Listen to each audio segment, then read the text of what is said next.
हिंदू राज आएगा तो जिसको हिंदू लाएगा। ये तो हिंदू का देश है नहीं। बहुत अच्छा चीज़ है सुशासन में, जो एक एमपी का भाई फंसा हुआ है, आप खुद बोल रहे हैं कि निर्दोष है। मोदी जी को हटा पाएंगे आपको? कौन मोदी जी को हटाना है? जो प्रधानमंत्री हैं अभी। अरे उनको तो हटाने के लिए तो पूरा देश का जनता लगा हुआ है, हम लोग भी उसी में शामिल हैं। इसके 30 बार जाना, 30 बार पत्र लिखना, और आज तक भारत के प्रधानमंत्री एक मिनट, भारत के उज्जैन मंत्री आज तक इनको खुले रूप से कोई पत्र का जवाब नहीं दिया। भ्रष्टाचार की स्थिति क्या है आपकी नज़र में? भ्रष्टाचार की स्थिति बहुत माने अन्य राज्यों की तुलना में बहुत कम है। बिहार में नहीं है। कोर्ट का मामला है, कोर्ट में ही तय होगा, न्यायालय ही तय करेगा। सब चाहता है कि निर्दोष है, हम कह रहे हैं हो सकता है न्यायालय के कब तय करेगा? हम लोगों जो पिछड़ी जाति की संख्या है, ये हम लोग को डिवाइडेशन एंड रूल के तहत बनाया गया है, और देश में 85 से 90% लोग जो है वो 10% से पीड़ित है। हमारे साथ आज विशेष बातचीत के लिए मौजूद हैं जदयू के जिला अध्यक्ष राकेश कुमार। हम इनसे बात करेंगे आज पूर्णिया के डेवलपमेंट पे आने वाला चुनाव जो लोकसभा का होगा वो कैसा रहेगा पूर्णिया का, और पूर्णिया में और क्या क्या समस्याएं हैं जिस पर काम करने की ज़रूरत है। राकेश जी, सबसे पहले दर्शकों के बीच आपका स्वागत है, और हम आपसे जानना चाहते हैं कि पूर्णिया का जो डेवलपमेंट हो रहा है, क्या लग रहा है कि सही दिशा में हो रहा है? जितना होना चाहिए उतना हुआ है? विकास का कोई अंत नहीं है, विकास का कोई अंत नहीं है। आज 6 लेन बना है, कल ओवरब्रिज बनेगा, फिर मेट्रो बनेगा, बहुत विकास अनंत है। लेकिन जो पूर्णिया को आवश्यकता है, सड़कों की, बिजली का, मेडिकल का, उस सब में हमारी बिहार सरकार नीतीश जी ने बहुत ही सकारात्मक प्रयास करते रहे हैं, और पूर्णिया पर उनका विशेष निगाह हमेशा रहा है। पूर्णिया से उनका लगाव रहा है, जिसका परिणाम है कि पूर्णिया में आज विकास जो है, अभी एक समाचार पत्र में आया था कि निर्माण के मामले में पटना से ज़्यादा, पटना के बाद कोई स्थान है तो पूर्णिया का है। तो ये बहुत खुशी की बात है, और विकास जो है आम जनता तक पहुंच रहा है, और आम जनता समझ रही है। विकास का भी हुआ है, हो रहा है, और ये अंत तक चलने वाली बात है, ये चलता ही रहेगा। भ्रष्टाचार की क्या स्थिति है? भ्रष्टाचार, इसके लिए सारा नियम कानून बना हुआ। अगर कोई आदमी आपसे रिश्वत लेता है या आपसे पैसा मांगता है, आपको काम को रोकता है, तो इसके लिए सरकार जो है निगरानी समिति, ईडी वगैरह का निर्माण कर दिया है। आप उस पर शिकायत कर सकते हैं। नहीं, हमारा सवाल ये है कि भ्रष्टाचार की स्थिति क्या है आपकी नज़र में? भ्रष्टाचार की स्थिति बहुत माने अन्य राज्यों की तुलना में बहुत कम है बिहार में। अन्य राज्य में अगर आप जाके घूम के देख लीजिए तो भ्रष्टाचार दिखाई देगा क्या होता है, उसकी तुलना में बहुत ही कम है। और जो लोग शिकायत करते हैं पकड़ाते भी हैं। हमें नहीं लगता अन्य राज्यों की तुलना में बिहार में भ्रष्टाचार बहुत कम है। बहुत कम है। इस बात का हम लोगों को खुशी होनी चाहिए। नहीं, खुशी नहीं होनी चाहिए, कि 0 टॉलरेंस होना चाहिए, ये हम लोग मानते हैं, और उस इशू पर हम लोग काम भी करते हैं। भ्रष्टाचार 0 होना चाहिए, एकदम जरूरी चीज़ है ये। आप जो ये बात कह रहे हैं कि अन्य राज्यों से बिहार में भ्रष्टाचार कम है, हमारे दर्शक देख रहे हैं, सुन रहे हैं, क्या लगता है कि दर्शक हमारे आपकी बातों पर एग्री हो जाएगी? एग्री नहीं होगी तो ये उनका समस्या है। अगर कोई आपसे रिश्वत मांग रहा है तो ये आपका भी दायित्व है ना। रिश्वत लेना और देना दोनों गुनाह है कानून के नज़र में। ऐसा नहीं है कि आप चुपचाप पैसा दे दिए काम करा लीजिएगा, ऐसा नहीं है। रिश्वत देना और लेना, अगर आपसे कोई रिश्वत मांग रहा है तो उसका कानून है, आप उसको लिखित शिकायत कीजिएगा। अच्छा, जिलाध्यक्ष आप हैं, आपके पास कभी ऐसा कोई शिकायत आया कि हाँ भ्रष्टाचार हो रहा है, या कोई रिश्वत मांग रहा है, या दूसरे तरीके से कुछ भ्रष्टाचार की बातें हो रही है, कभी कोई शिकायत आई है? अभी कुछ मेरे अध्यक्ष बनने के पहले या अभी भी जो भी शिकायतें आती हैं मेरे पास, ये कह के तो नहीं आती है कि रिश्वत मांग रहा है, ये कह के आती है कि मेरा काम में डिटेन कर रहा है, लेट कर रहा है। ये कोई आदमी कहने नहीं आया कि हमसे पैसा मांग रहा है, कोई नहीं कहने आया, कहीं नहीं, किसी जनप्रतिनिधि के पास भी लोग नहीं कहता है। वो कहते हैं कि हम आवेदन दिए या मेरा जो काम है उसमें लेट हो रहा है, नहीं कर रहा है, परेशान करता है, ये कह रहा है। पैसा की बात कोई नहीं कह रहा। क्यों डिले हो रहा है? हाँ, ये डिले की प्रक्रिया क्या है। देखिए, कुछ बात तो ऐसा है कि कागजात का मामला कागज़ से ही ख़त्म होगा, उसको हम और आपको कुछ कर नहीं सकते। लोग मोटेशन में लगा रहे हैं, या आय में लगा रहे हैं, या जाति में लगा रहे हैं, तो कुछ न कुछ कागज़ की कमी रह जाती है, जिसका नाजायज़ फ़ायदा लोग उठाने लगता है। जो हम लोग को जब मालूम होता है, किसी पूर्णिया में एक बहुत खुशी की बात ये है, किसी राजनीतिक दल के लोग को जब जानकारी मिलता है। अच्छा, ये सुशासन की सरकार में ये नाजायज फायदा कौन उठा लेता है? नजायज, देखिए अब इसका नजायज फायदा कोई उठा सकता है। हम आपके सेंटिमेंट को खेल सकते हैं, आपके सेंटिमेंट से हम खेल सकते हैं ना, आपको हम बता सकते हैं ना गलत बात। आजकल के समय में हो क्या गया है ना, लोग जो 15 दिन का, मान लो कोई नियम बना हुआ है कि 15 दिन में आपका ये कार्य संपादन होगा, तो लोग को ये अंदर से जो है कि नहीं, हमको 3 दिन में ही हो जाना चाहिए, इस पर भी देखना होगा। जो एक बना हुआ है कि 15 दिन मैक्सिमम में इसको डिस्पोजल करना है संबंधित विभाग को, और हम चाह रहे हैं कि नहीं 3 दिन में हो जाए, तो इसके लिए फिर दूसरा रास्ता अपनाना पड़ता है। नहीं ये हम नहीं कर रहे हैं। तो फिर कैसे नियम नहीं से बहुत बार ऐसा होता है कि ठीक है नियम बना हुआ है, लेकिन किसी को अर्जेंट में चाहिए नहीं, तो उसके लिए फिर संबंधित उच्च पदाधिकारी से मिलना होगा आपको, उच्च पदाधिकारी से मिल के आवेदन दे के रिक्वेस्ट करना होगा उनसे, तो वो अपने पावर के द्वारा आप लोग कह के उसको बनवा सकते हैं। उच्च अधिकारी से मिलने से हो जाता है ना बिना पैसे? क्यों नहीं होगा, हो जा रहा है। हाँ हो जा रहा है। अभी भी आप एसडीओ साहब के हम लोग 2 काम कराए ऐसे, उच्च अधिकारी को बोले कि इसका बच्चा का एडमिशन का टाइम खत्म हो जाएगा, यानी कि उच्च अधिकारी से मिलने के बाद घुसखोरी नहीं हो रही है यहाँ? आप बताइएगा फैक्ट, घुसखोरी नहीं है, घुसखोरी भ्रष्टाचार नहीं है। नहीं, भ्रष्टाचार को आप जो बोल रहे हैं उसका स्वरूप बदला हुआ है, आप ये देखिए, उसमें हम भी दोषी हैं, ऐसा नहीं कि हम आप दोषी नहीं हैं। हम चाहते हैं 15 दिन का काम 3 दिन में हो जाए। अच्छा, आप कैसे दोषी हो गए? हम भी आम जनता है ना। हाँ, जनता है, आम जनता है ना, हम तो आम जनता है पहले ना, ठीक है, वही आम जनता के रूप में बोल रहे हैं हम। अगर हम चाह लें, आम जनता के रूप में हम चाह लें कि नहीं मेरा भी जो काम तुरंत हो जाए। चलिए, आपकी बात से ये लगभग साफ हो गया है कि निचले लेवल पे हो लेकिन बड़े अधिकारी ईमानदार नहीं। हम ईमानदारी और बेईमानी की सर्टिफिकेट किसी का नहीं दे सकते हैं। हाँ, संबंधित पदाधिकारी ईमानदारी का सर्टिफिकेट देने में आपको क्या दिक्कत है? नहीं भैया, मेरे हम जाने, अच्छा जो आदमी सुशासन की सरकार में आप जिलाध्यक्ष हैं, तो किसी अधिकारी को ईमानदारी का सर्टिफिकेट देने में क्या दिक्कत है? जो अच्छे काम कर रहे हैं, जो बड़ी अधिकारी जो बड़ी अधिकारी जनता के लिए, जनता की समस्या को सुनते हैं और समझते हैं, उसकी संख्या बहुत अधिक है जिला में, बहुत अधिक है। भ्रष्ट अधिकारियों की संख्या बहुत कम है, बहुत कम है। जब तक किसी पर आरोप नहीं लगा दीजिएगा, आप उसको भ्रष्ट अधिकारी नहीं बोल सकते हैं। तो ये आरोप लगाना कि प्रमाणित जब तक तो नहीं हो जाए। हाँ, नहीं, आरोप भी लगा दीजिए ना भाई कि आदमी ने मांगा, भाई कोई तो आदमी बढ़ के बोलेगा कि हमसे कौन मांग रहा है। चलिए, तो भ्रष्टाचार की बात हो गई, अब हम पूर्णिया के विकास पे बात करते हैं। लोकसभा चुनाव होने वाला है, क्या लग रहा है कि इस बार आप लोगों का गठबंधन एक मरतबा फिर से चुनाव जीत पाएगी यहाँ से? देखिए, हम लोग चुनाव में हैं, हम लोग यहाँ के भी वर्तमान में सांसद भी हैं, जेडीयू के सांसद भी हैं, और जो चुनाव में जाएंगे हम लोग जनता के बीच में, और बहुत मजबूती से जा रहे हैं। हम अपने नेता के कार्य के आधार पर, अपने सांसद के कार्य के आधार पर हम जनता के बीच में जाएंगे। काम किए हैं इसलिए जीतेंगे, ये पुनः सुनिश्चित है। क्या क्या काम किए? जैसे कह रहे हैं कि सांसद के काम पर हम जाएंगे जनता के बीच में, क्या सब कर दिया आपका सांसद जी? सांसद के काम को देखने के लिए आपको बहुत सोचना पड़ेगा, बहुत बारीकी से देखना होगा। आप तो बहुत सोच चुके होंगे। हाँ, तो थोड़ा बता दीजिए। आपको एक सब महत्वपूर्ण है बात बता रहे हैं आपको। रुपौली से मोहनपुर रोड है, अरजपुर रोड जाती है मधेपुरा बॉर्डर तक, वो रोड पथ निर्माण विभाग से उसको पुनः बनवाया गया। आज वो सड़क देखने लायक है, आप उस सड़क पर जाइएगा तो लगेगा इसमें इस सड़क के निर्माण में माननीय नीतीश कुमार जी, माननीय सांसद जी और वहाँ के विधायक जी, ये तीनों का बहुत अहम योगदान है। लगभग 100 करोड़ का रोड है वो बना है। और बताइए, और एक सड़क मान गए? सड़क नहीं, एक सड़क और बता रहे हैं आप, बताइए। एक दूसरा सड़क है धमदाहा से बरहड़ा, जो जाती है बिहारीगंज बॉर्डर तक, मधेपुरा बॉर्डर तक। आप उस सड़क का जाके देख लीजिए अभी क्या हाल है, क्या स्थिति में है वो सड़क, जिसमें कभी लोग जाता नहीं था उस सड़क पर। आज वो सड़क एक चौड़ीकरण के साथ PWD से बनवाया गया।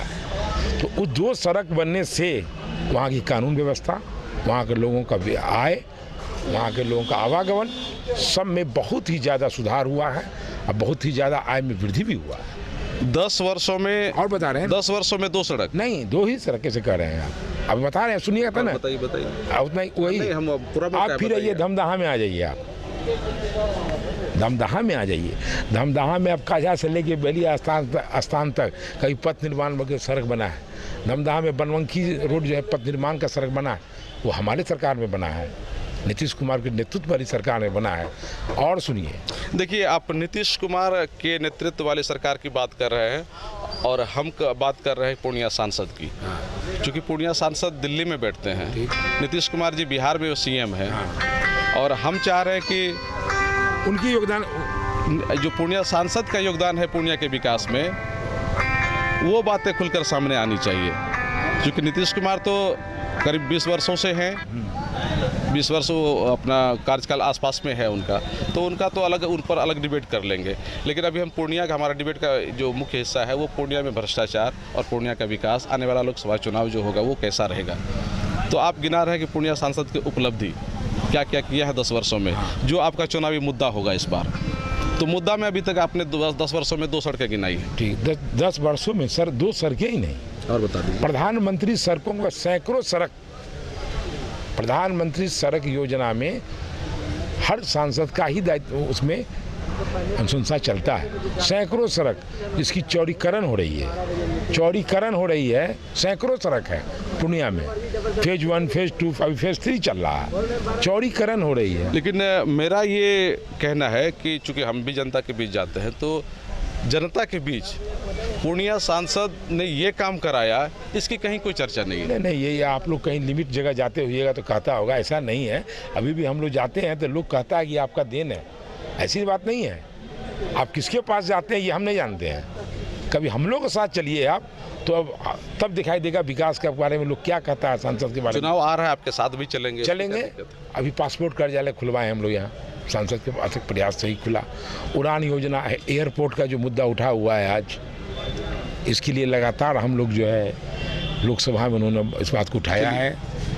और इस पर हमने सांसद जी से भी बात की थी, उन्होंने कहा कि 25 से 30 बार इस मुद्दे को लेकर के हम सांसद में उठा चुके हैं, या तो संबंधित मंत्री से मिल चुके हैं, प्रधानमंत्री से मिल चुके हैं, लेकिन इसके बावजूद भी केंद्र सरकार की लापरवाही के कारण ये एयरपोर्ट यहाँ से चालू नहीं हो पा रहा है। तो आपसे हम जानना चाह रहे हैं कि जब हमारा सांसद एक काम को लेकर के 25 बार मिले, फिर भी उनका काम ना हो, तो वैसे सांसद का क्या प्रधानमंत्री के नज़र में कोई अहमियत है? नहीं, ये आप यहाँ पर आप इसको गलत दिशा में ले जा रहे हैं। आप सही दिशा कर दीजिए। सांसद जो है, जो भारत सरकार का जो मंत्रालय है, उसके लिए वो मिलेगा ही।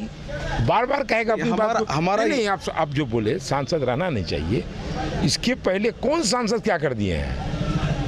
कोई सांसद का नाम बताइए, इससे ज्यादा कुछ कर लिया हो। इससे पहले कोई नहीं किया, इसलिए हम भी नहीं करेंगे। नहीं, कौन नहीं कर रहा? हम तो बोल रहे हैं कि हम 30 बार गए। ये बोलने वाला कोई सांसद 30 बार गए तो क्या लाभ हुआ? क्या रिजल्ट हुआ?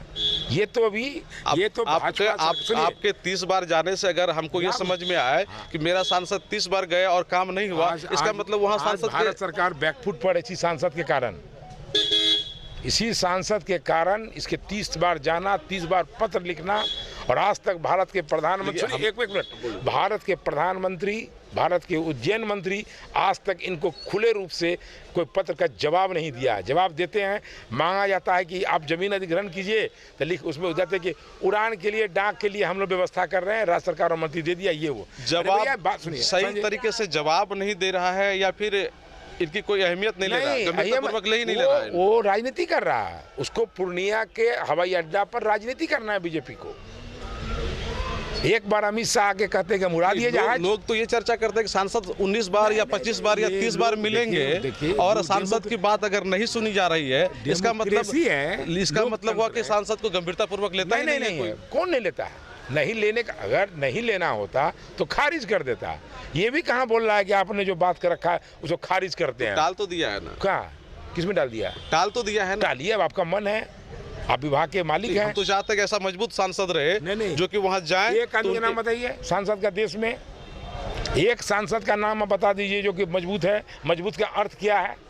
मजबूत का अर्थ ये है कि वो हमारी मांग को लेकर जाए तो काम हो जाना चाहिए। नहीं, आप यहाँ गलत है। मेरा काम है उचित मांग मांगना, आपको देना आपका काम है, और आप नहीं दीजिएगा तो उसके लिए प्रक्रिया है। फिर हम लोकतांत्रिक ढंग से धरना देंगे, सड़क पर जाएंगे, और बहुत ही जल्द हम लोग सड़क पर उतरेंगे, हवाई अड्डा और रेलवे पर। आपको जानकारी है रेलवे में कि नहीं? आप लोग को नहीं। इस बात को आप लोग जो है इधर गोदी मीडिया मोदी मीडिया उठाइएगा नहीं। बिहारीगंज कुर्सेला रेलवे प्रोजेक्ट में 1000 रुपया दिया है भारत सरकार। देखिए आप कह रहे हैं नो पहले सुन लीजिए आप, 1000 रुपया दिया है कुर्सेला से बिहारीगंज प्रोजेक्ट में इस साल। क्या उसके साथ न्याय हुआ क्या उस प्रोजेक्ट के साथ? अच्छा एक बात आपने भी कही। नहीं पहले सुन लीजिए। नहीं ठीक है, नहीं वो सुन लेंगे। वो खाली गोदी मीडिया मोदी मीडिया वाला बात देखिए वही कह रहे हैं आप। आप यदि कह रहे हैं कि गोदी मीडिया और मोदी मीडिया, हाँ, तो आप लोगों की पार्टी भी तो मजबूत पार्टी है, बिहार में सरकार है, एक तो नीतीश मीडिया क्यों नहीं बना लेते? नहीं ये देखिए ये तो आप तो अब ये तो मीडिया वाले लोग अपना अपमान खुद कर रहे हैं। नहीं हम नहीं अगर ऐसा होता है तो आप कर सकते हैं। क्या कर रहे हैं ये आप लोग? क्यों नहीं कर पा रहे? अरे आपकी मजबूरी है आप लोग की। नहीं हमारी आपके दिल में क्या है ये हम भी जानते हैं, लेकिन क्या कीजिएगा। देखिए हम जो कह रहे हैं वो हमारे दर्शक सुन रहे हैं। दर्शक को अपनी प्रतिक्रिया देने का पूरा अधिकार है, वो कमेंट के माध्यम से दे सकते हैं कि क्या बात है नहीं है। दूसरी बात, आपने भ्रष्टाचार के बारे में कहा। हमारे सांसद जी काफ़ी मजबूत हैं, विकास के मुद्दों को लेकर के एक मरतबा फिर से चुनाव में जाएंगे। हमारी तो ये इच्छा है कि ठीक है, अगर वो विकास काम किए हैं तो जनता निश्चित रूप से उनको वोट देगी तो निश्चित रूप से जीतेंगे। लेकिन जनता को अगर पसंद नहीं आए, देखिए ये हम लोकतंत्र है, जनता मालिक होता है, जनता को तय करना है, किसी दल को या नेता को तय नहीं करना है। मेरा काम है, हमने जो ईमानदारी पूर्वक जो काम किया आपके पास रखना, आपको संतुष्ट करना। ठीक है, आप लोकसभा में जाकर के रखते हैं, प्रधानमंत्री के पास रखते हैं, वहाँ आपकी बात नहीं सुनी जाती है। सुनिए फिर ये यहाँ पर ये शब्द गलत है, आप लोग उपयोग कर रहे हैं, सुनी नहीं जाती है। हमारे बार बार आने से उनके पास कोई रास्ता नहीं है, वो नहीं चाह रहे हैं कि सुनिए, वो नहीं चाह रहे हैं कि पूर्णिया में हवाई अड्डा खुले। ये मोदी हो या ज्योतिरादित्य सिंधिया हो, ये नहीं चाहते हैं। अगर उनके पास रास्ता नहीं होता तो वो काम कर देते। कौन? जिनके बारे में आप कह रहे हैं, अगर जिनके पास आप बार बार जा रहे हैं। प्रॉब्लम क्या है हवाई जहाज चलाने में? प्रॉब्लम क्या है? उनका तो कहना है कि आप लोग जमीन नहीं दे रहे। कौन नहीं जमीन दे रहे हैं? आप पहला बार लिखे 52 एकड़ कौन दिया आपको? गुजरात से जमीन आया था क्या? और गुजरात वाला जमीन दिया डेवलपमेंट के लिए और चाहिए। अब ठीक है, अब मांगे फिर देंगे। जमीन का प्रक्रिया ना होता है, एक अधिग्रहण का प्रक्रिया होता है। हम लोग तो चाह रहे थे कि जो भी 52 एकड़ में जमीन नहीं उड़ेगा। हम लोग तो ये चाह रहे हैं कि प्रक्रिया जो भी हो, एयरपोर्ट चालू हो जाना चाहिए। हम लोग इसके प्रबल समर्थक हैं और इसीलिए प्रयासरत हैं कि जहाज उड़े, पूर्णिया के लोग को सर्विस मिले, उसको जाए। अब दूसरी बात ये सुन लीजिए, भारत सरकार रोक लगा रहा है, क्या करेगा लोग? अब दूसरी बात ये भी सुन लीजिए कि लोगों का तो ये भी कहना है कि हमारे सांसद जी का कोई अधिकारी सुनता ही नहीं है। देखिए ये डेमोक्रेसी है, ये आप कोई आदमी किसी बारे में कुछ बोल सकता है, उसके लिए कोई रोक नहीं है। और हर छोटी मोटी बात को जवाब देना ये हम उचित नहीं समझते हैं। ये संभव नहीं है। नहीं उचित नहीं है, संभव नहीं, उचित नहीं है। देखिए अब सांसद जैसे बड़े पद पर रहने वाले व्यक्ति का अगर कोई छोटा अधिकारी भी बात ना सुने, ऐसा तो नहीं हुआ है। अगर उचित काम के लिए, एक तो सबसे बड़ी बात है कि जनता दल के चाहे कोई भी हो, जिला अध्यक्ष हो, मंत्री हों, विधायक हों, सांसद हो जो पूर्णिया में है, एक तो बेवजह फ़ोन करते नहीं हैं। हाँ जायज़ काम होगा फ़ोन होगा, करेंगे कैसे नहीं अधिकारी? अगर जब मैं संतुष्ट हो जाऊंगा कि ये काम जायज है तो कौन अधिकारी नहीं करेंगे? नाम बताइए। लोगों ने तो ये भी कहा मुझे, अगर कहेंगे तो मैं बता दूंगा बाद में आपको। लोगों ने तो ये भी कहा कि जो सांसद अपने भाई जो कि निर्दोष है किसी मामले में, उनका पैरवी नहीं कर पाए, उनको बचा नहीं पाए। काहे के लिए बचाना है भैया? जब हम जान रहे हैं कि निर्दोष है, न्यायालय उसको जजमेंट देगा, निर्दोष होगा, न्यायालय में लंबित है, यही काम बचा के हम पैरवी करेंगे? क्यों करेंगे? हम जब निर्दोष हैं तो निर्दोष हैं, ठीक है। इसके लिए तो जो निर्दोष है तो फरार रहेगा। कैसे क्या करेगा? तो उसमें क्या पैरवी क्या करना है हमको? उसमें क्या पैरवी करना है? जब निर्दोष है तो बात उसके लिए कानूनी प्रक्रिया है, उसकी कानूनी प्रक्रिया में हम लोग जा रहे हैं। कानूनी प्रक्रिया में वो पीड़ित होते रहेगा। हाँ होगा, निर्दोष आदमी पीड़ित होता रहेगा। ये देश आप देश का कानून कहता है कि एक निर्दोष नहीं फंसना चाहिए, 10 दोषी छूट जाए। कानून कहता है देश का कि निर्दोष। लेकिन यहाँ तो उल्टा हो रहा है ना। कहाँ नहीं हो रहा है उल्टा? हम लोग को यहाँ उल्टा हो रहा है संजय बाबू, हम लोग यहाँ उल्टा हो रहा है। सांसद जी के बड़े भाई, आपने खुद कहा कि वो निर्दोष हैं। हाँ? अगर दोषी है तो कोई दिक्कत नहीं है, आप कहिए कि दोषी है वो। मेरा कहना अगर वो निर्दोष है तो फिर सांसद अपने भाई को न्याय क्यों नहीं दिला पा रहे? कौन बोला? अगर जब वो अपने भाई को न्याय नहीं दिला पा रहे हैं तो बिहार यहाँ की जनता को वो कहाँ से न्याय दिला पाएंगे? ये न्यायालय का मामला है, न्यायालय के अंदर में जो न्यायालय में भी तो न्याय ही ना होता। हाँ न्याय होगा वहाँ।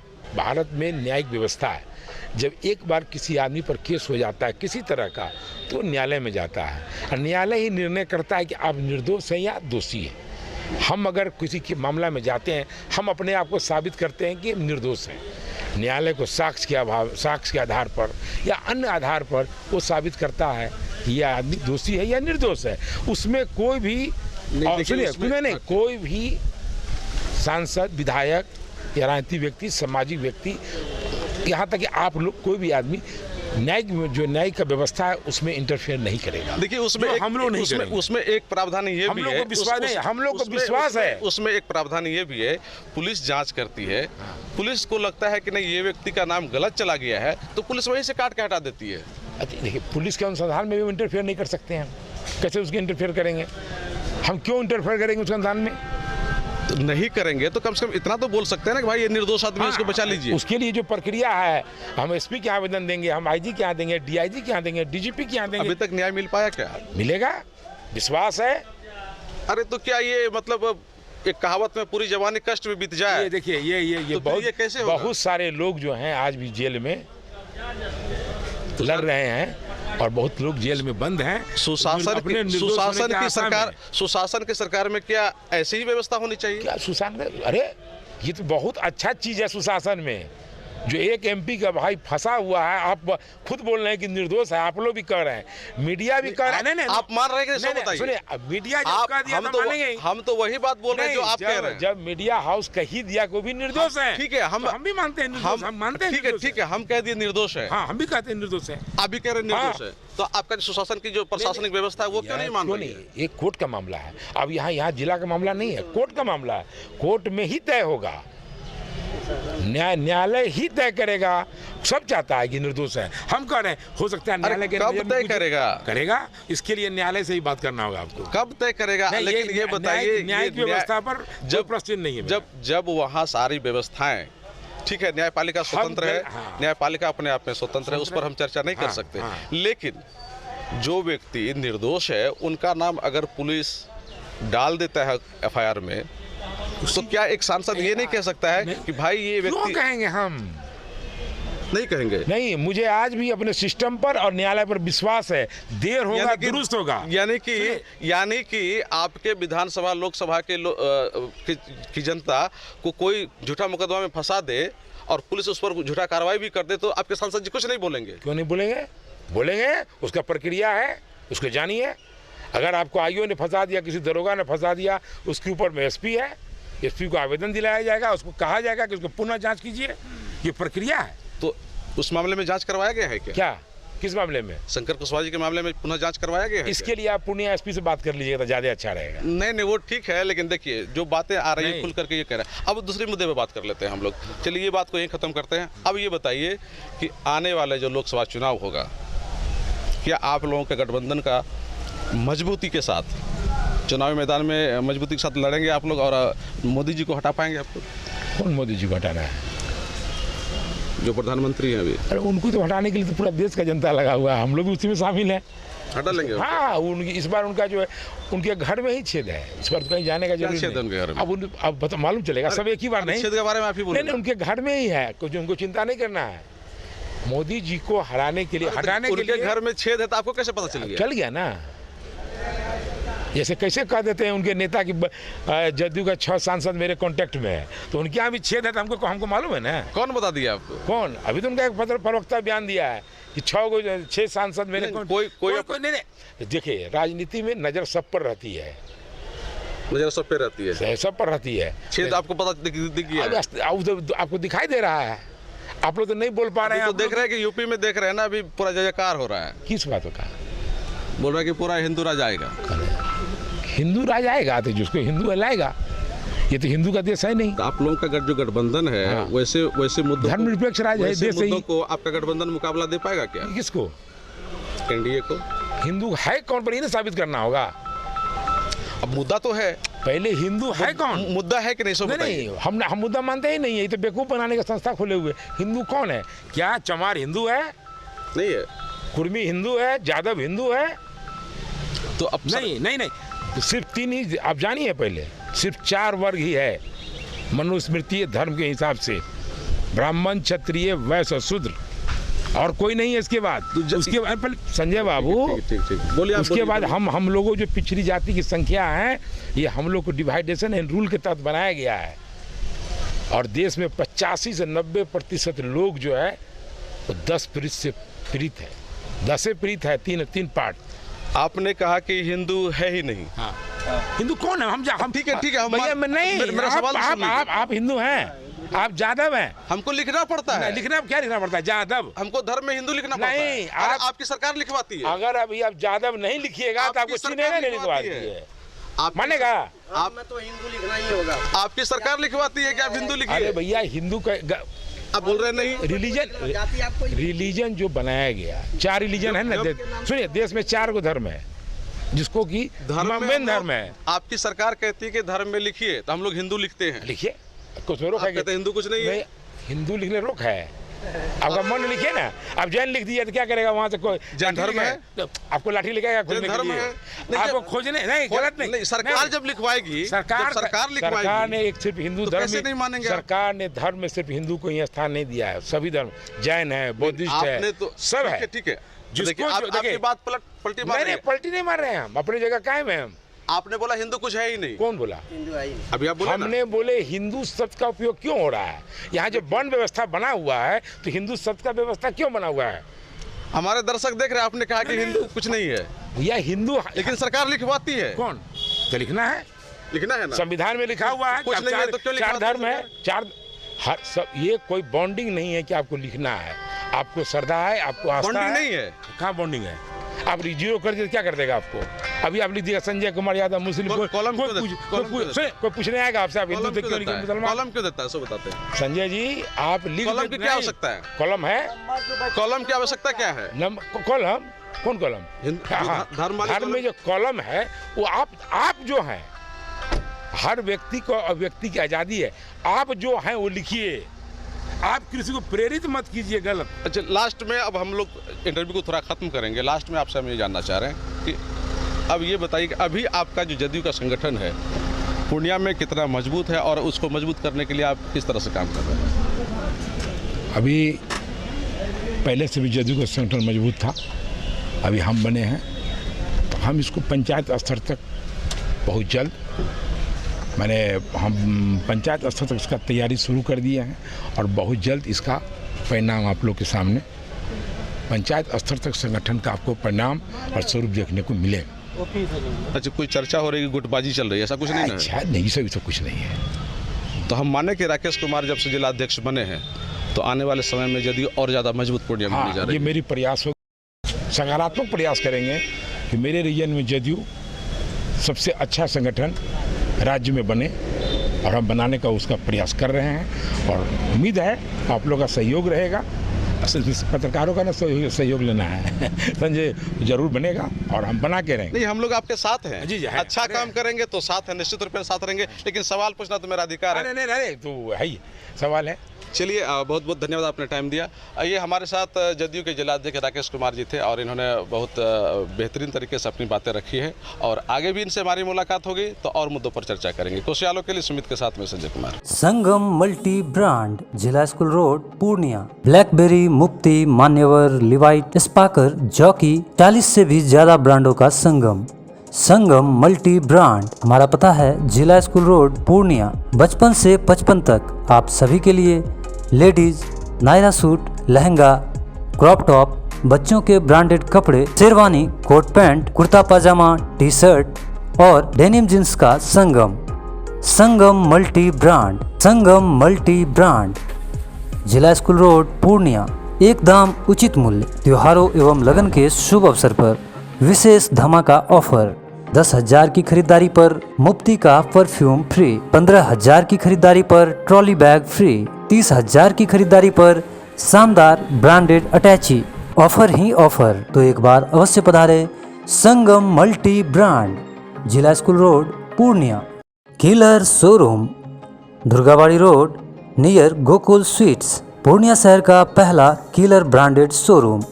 हमारे यहाँ उपलब्ध है killer jeans, killer shirt, killer T shirt विशेष आकर्षक ऑफर के साथ। तो एक बार अवश्य पधारें Durgabari road, near Gokul sweets. विशेष धमाका ऑफर। 11,000 की खरीदारी पर 2,000 की विशेष छूट, 7,000 की खरीदारी पर 1,000 की विशेष छूट, 5,000 की खरीदारी पर 500 रुपए की विशेष छूट। तो जल्दी कीजिए, हमारा पता है Durgabari road near Gokul sweets.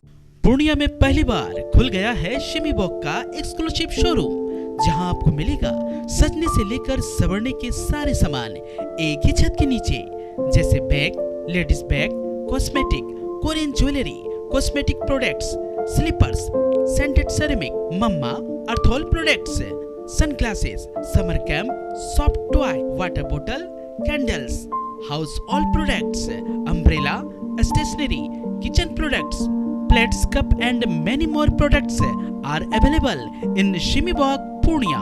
अगर कोई भी आयोजन को बनाना हो खास तो आ जाइए हमारे पास। जी हाँ, फ्लावर अड्डा में, जहां आपको मिलेगा hampers, birthday decoration, anniversary decoration, wedding decoration, cakes, flowers bouquet, chocolate bouquet, haldi mehndi decoration, ring plants, flower jewellery, tray packing.